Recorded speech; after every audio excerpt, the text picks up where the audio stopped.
Infinite money in a finite world. The irresistible force paradox asks, what happens when an irresistible force meets an immovable object?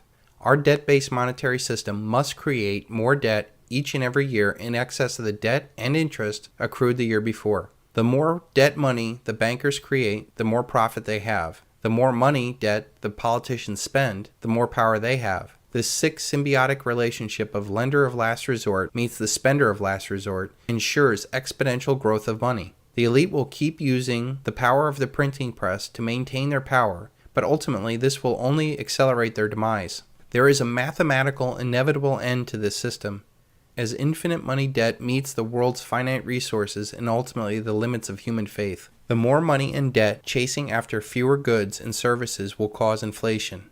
Ultimately, people's faith in currency will fail worldwide. It will become evident that the elite intend to print the currency into oblivion, ruining the main function of money as a store of value.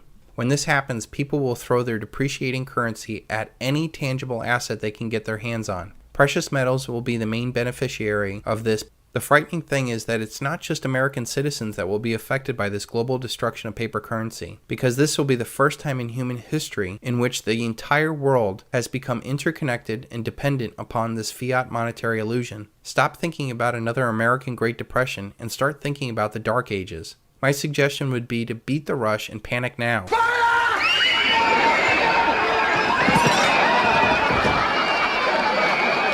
People are concerned with overpopulation, unfunded liabilities, global warming, and peak oil. For the most part, these are scary campfire stories the elite pawn on us to scare the masses into larger global governance. One key flaw to all these theories is that they rely upon our current monetary order remaining in place. Since the time of the Tower of Babel, man has built systems that work against the natural laws of our world. This has accomplished great feats, but like most man-made systems, they're built on the idea of pushing to the extremes and not focusing on balance. Inevitably, all things that go up must come down, and our monetary system is no different. With the collapse of the monetary order, all these theories and problems will cease to be issues, because they will be self-corrected by the end of the one thing that makes them possible, exponential growth of money and debt. When this current monetary order dies, so will millions if not billions of people, as an era of unlimited money comes to an end. Think of the millions that are on food stamps that have no support system to carry them. Think about the billions of dollars in food subsidies ending, food riots, skyrocketing food and fuel prices globally. In this hyperinflationary collapse of the world's money, I predict that up to 90% of your money will go towards food and fuel. Not your mortgage, not your car payments, taxes, tuitions, medical bills, or anything else.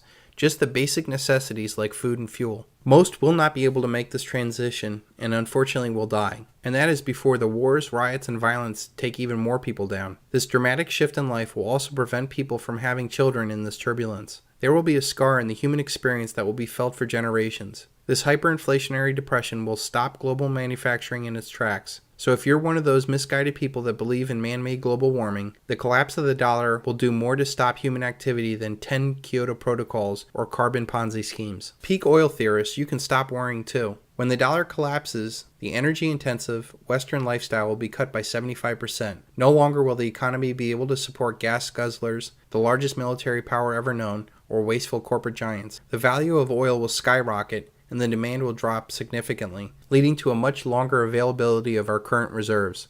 My greatest hope is that the elite will lose their power to manipulate the all-important oil market. I have no proof, but I've been studying these criminals for 7 years, and I believe that they have suppressed technologies that would have rendered oil less important, and I also believe that we have domestic sources here at home that have not been tapped as they set out to strategically use the rest of the world's oil first. My prediction is after a new monetary order is established, the elite will announce amazing new discoveries here at home that will shock the world. This will also push King Herbert's bell curve out further. Things that cannot go on forever won't. When the mathematically inevitable collapse of the world's fiat currency occurs, all of those problems and theories will no longer matter. There will be a massive inflation in real assets, with precious metals, food, and fuel far outpacing all other assets. This will lead to the final exhaustion as old powers try to hold on to power. This will bring about regional wars, civil wars, revolutions, famine, and disease. These events will cut populations, economies, debts, and energy use, and will throw our lives back into a much more local, slower reality.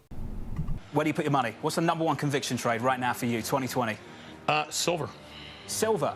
Silver? Why not gold? Because when you look at the relative values of silver and gold, silver today is about, let's say, 65% below its prior peak. Gold is getting very close to its prior peak. Can it go exponential like we're seeing in some of the non-precious metals? I think there's a high probability of that. I would call monetary policy a policy of bubble to bubble. For instance, to save the economy after the stock market crash, right? The Fed cut rates and overinflated commercial real estate, and then we had to bail out the banks with the Resolution Trust Corporation. So then once things calmed down again, investors no longer thought that commercial real estate was safe, and they inflated the internet bubble to the wealth effect to keep the economy going. And then, of course, it went bust, and so then people didn't feel safe in stocks, so they started buying homes. And we played that out, and it bust. And so my attitude is, when you look at the amount of leverage in corporate America and where we are today, you definitely are inflating a bubble here in credit.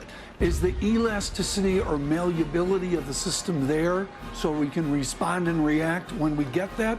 Or is it a jump condition where it's going to be ugly? One of my colleagues at Guggenheim likes to say that asset prices go up on an escalator and they come down. Well, normal. And Absolutely. They come down in an elevator, yeah. right?